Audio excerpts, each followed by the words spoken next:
सूखी खाँसी, ड्राई कफ़ और गले में बहुत ज़्यादा परेशानी हो रही है। बार-बार गला ऐसे लगता है कि चॉक हो गया हो।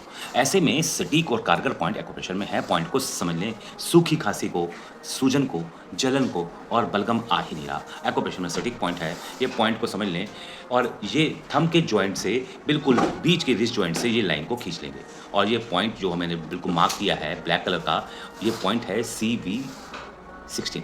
CV16 पॉइंट को प्रेशर देंगे, दोनों ही हाथ में करेंगे और रिज़ल्ट को बढ़ाने के लिए इसको सेडेट करेंगे। व्हाइट मैग्नेट टच रहेगा, येलो मैग्नेट विज़िबल रहेगा। रात भर के लिए छोड़ दें, सूखी खाँसी को कर दें स्टॉप और बाय-बाय।